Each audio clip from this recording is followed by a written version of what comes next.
Villains in Disney films tend to fall into two categories. They're either exiled outcasts or powerful tyrants. And if we look more closely, we notice a really interesting pattern among Disney villains. Which end of this power spectrum they fall on is inversely related to whether the hero needs to embrace their responsibility or accept their individuality. So let's unpack that a little more. If the villain is the outcast, the hero is the chosen one, with a grand and usually royal fate. The hero has to learn to accept the social responsibility and even the burden of that fate. But inversely, if the villain is the tyrant, the hero is the outcast. And the hero learns to stand up for what makes them different. This pattern makes a lot of sense, because the antagonist of the story is there to oppose the hero, the yin to the hero's yang. Fundamentally, the villain in Disney movies is always going to symbolize the central conflict in the hero's life. But the way in which the hero and the villain approaches each other tells us a deeper moral that we can take away from the story. So let's look more deeply at two categories of how Disney villains relate to power. In the Disney universe, a villainous outcast has been driven away from an otherwise wholesome society because of the villain's greed, ambition, or vanity. Their isolated evil poisons an otherwise just world. This is often conveyed visually through a stark difference between where the villain resides and the rest of the realm. The landscape itself sequesters the villain away and keeps the villain separate from the otherwise lush world of our hero. The Lion King, Wreck-It Ralph, Tangled, and Sleeping Beauty all feature an outcast villain and a hero with a royal destiny. In The Lion King, Scar's otherness shows he's fundamentally unsuited to the throne. The song Be Prepared uses actual fascist imagery of Scar looking down upon an army of hyenas goose-stepping, taken almost directly from 1930s film Triumph of the Will. These visuals makes us uncomfortably aware that Scar's outsider status stems from his belief in his own superiority. In the film, he literally places himself above the crowd, and he wants to be king to rule over others who he doesn't respect, whereas a true king leads for the good of his people. At the beginning of the film, young Simba thinks that being king means doing whatever you like. Then, after he learns that being king really means the death of his father, Simba spends most of the film running away from his destiny, thus switching roles with Scar to become the character in exile. But Simba comes to realize that the selfishness inherent of putting his own desires above the needs of his pride. He has to do what he doesn't feel like doing and return as the rightful ruler to finally save the kingdom. In Wreck-It Ralph, King Candy / Turbo seizes control of Sugar Rush in a Scar-like fashion. He rewrites the game's code to make himself king. Together, Ralph and Penelope defeat him by understanding their larger duty to their respective games. Ralph as a scripted bad guy and Penelope as a racer. Tangled and Sleeping Beauty also have two ostracized villains who try to interfere with the hero's rights to rule. Mother Gothel and Maleficent. In both cases, the villain's banishment becomes the hero's. These girls grow up hidden away from the world, assuming they're meant to spend their life as isolated outsiders. But as they overcome their villains, they see that it's not right to be apart from society, dreaming their lives away if they have a bigger purpose and something to offer the greater good. The other type of villain is the tyrant villain, who exploits a position of power.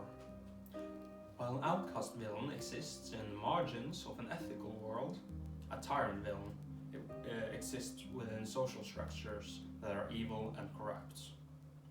Our tyrannical villain symbolizes these evil structures and carries out their unjust values. The only hero to stand up to a villain like this is a rebel.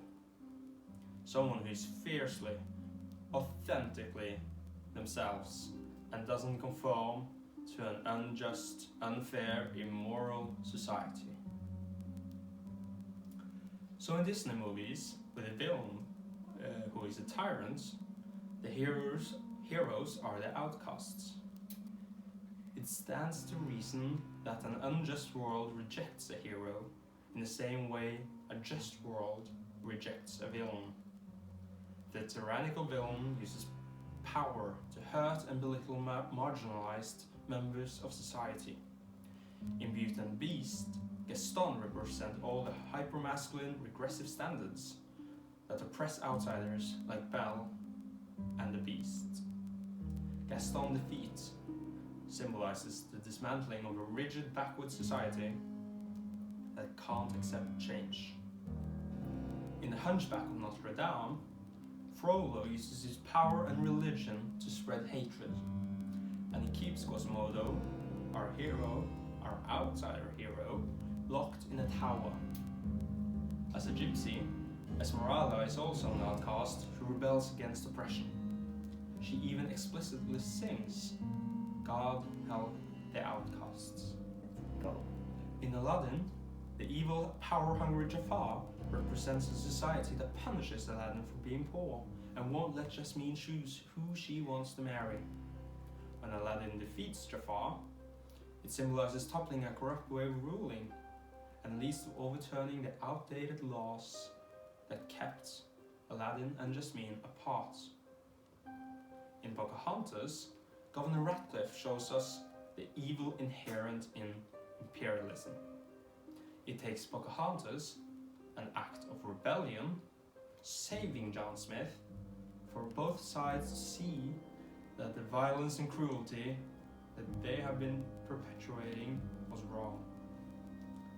In all of these stories, our heroes are outsiders because they aren't allowed to authentically be themselves within the confines of an oppressive society.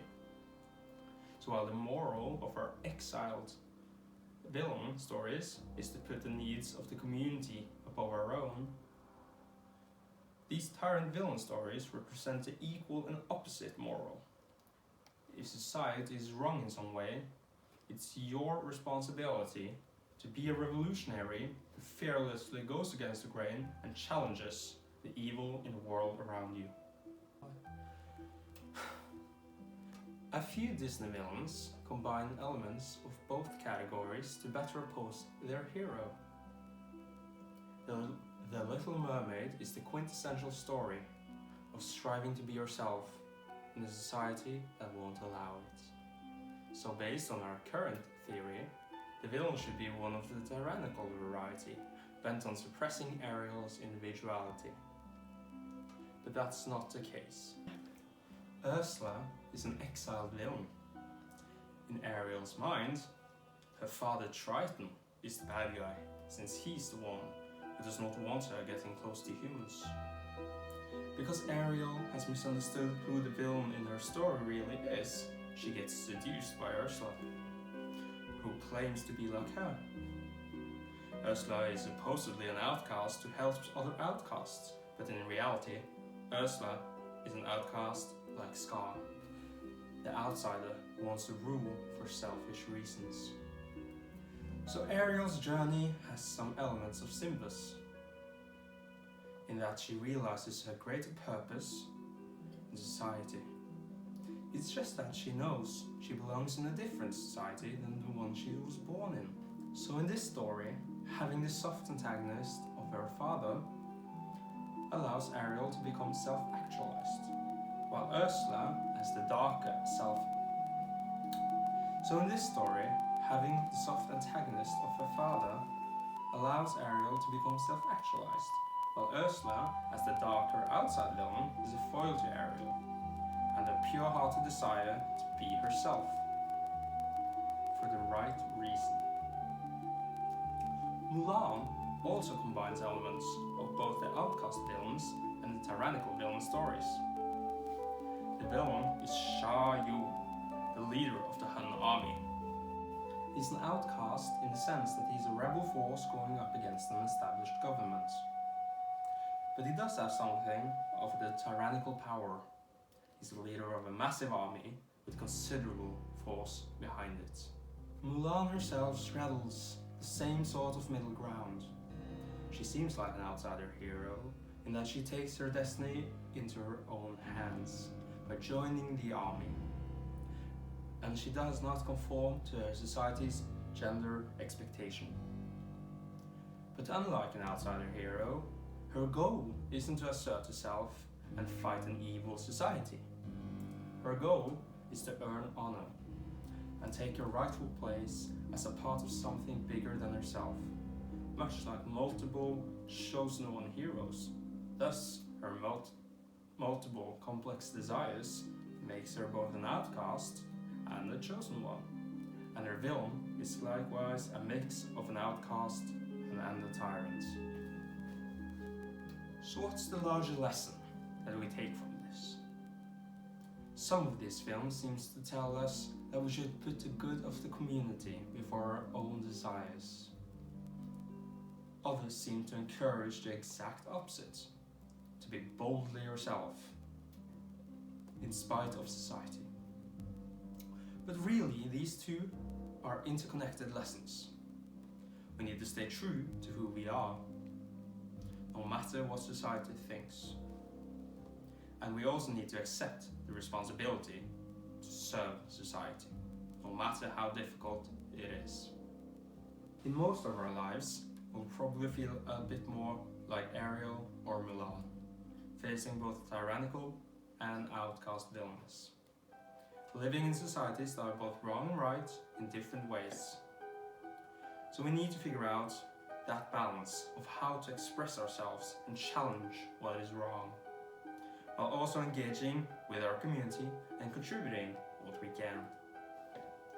Since that's all very nuanced and complex and hard to pin down, we can't help thinking it would be easier if we can all get one great Disney villain to perfectly crystallize our purpose in life. This has been my TED Talk. Thank you for coming to it, and have a Merry Christmas.